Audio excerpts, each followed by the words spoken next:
Council met in session Tuesday, September 6th at 5:30 in the council chambers. A fairly busy agenda. We had started off with presentation of the Austin Artworks Festival selection from City Councilman Jordahl, and Mayor Steen picked the following painting called Chickadee by Kara Page. That was presented to the City Council. Kind of a nice way to round out the festival and presenting that in the good time that we had a couple weekends ago.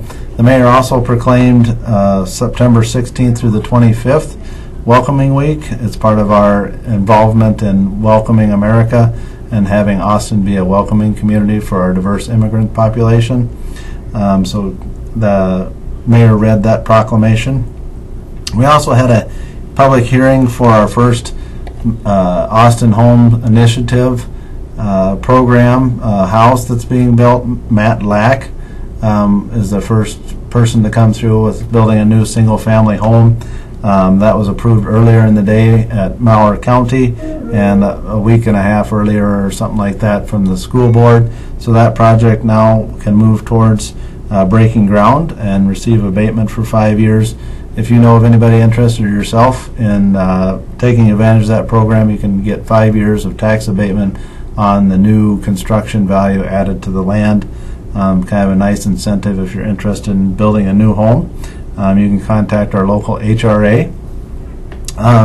We also approved agreement changes to the Southern Minnesota Municipal Power Agreement that Austin Utilities is a member of. This provides flexibility moving forward, primarily benefits Austin and Rochester. So that was a positive thing. Council needed to endorse that as well, and they did.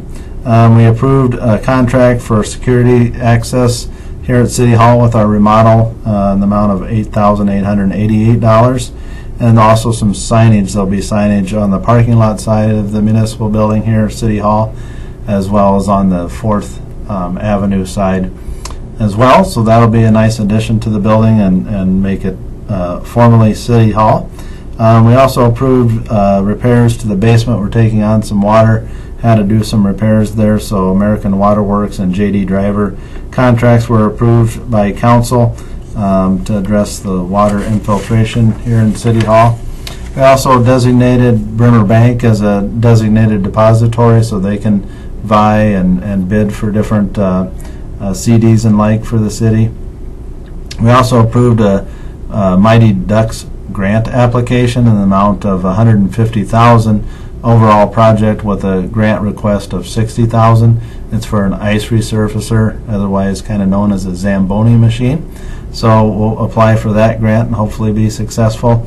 Helps us deal with indoor air quality. It changes over a natural gas unit to a battery-powered unit. We also approved a contract with SEH for our wastewater treatment plant study. Helps us deal with MPCA regulations, compliance issues, evaluates our existing facility and future loads and what might be necessary for new upgrades to the facility to conform to those standards given to us by the MPCA. Very costly standards in many instances, but something that we obviously have to deal with and protect the environment as our wastewater plant does on a daily basis. We also authorized, we had about $160,000 left over from a $450,000 grant in 2013 for Dobbins Creek Flood Grant. The DNR allowed us to apply those remaining funds in other areas of the city, so we had several different homes that would be eligible now for acquisition, and we extended the grant award for one more year with the council action, so we'll be able to fully utilize those state resources of $160,000 for the acquisition of the properties. We also approved a library services and technology grant for our library that provides hotspots. You've heard us maybe talk about those on several instances. It was a grant for a little over $43,000, so that's a promising grant that the city received, and move forward with more of the mobile hotspots. We also approved a letter of agreement with the school district here for police liaison officers. So council approved that agreement. And you may know that the police department has officers stationed in the schools to help with safety and those sorts of things. We also approved the police department receiving a Towards Zero Death TZD grant that helps with overtime costs related to DWI enforcement and speeding and those sorts of things to keep our streets safe. We also approved public hearings for fall assessments, unpaid sewer bills, and those sorts of things. So we set a public hearing for October 3rd for those matters. We approved a change order for the Nature Center shop project, a deduct of $2,260. We also had council resolved in the Board of Appeals and Adjustment for a sign appeal from Joseph Company related to the Science Park Apartments, and approved that so they can have a little bit higher fence to shield gas meters that are on the side of the building.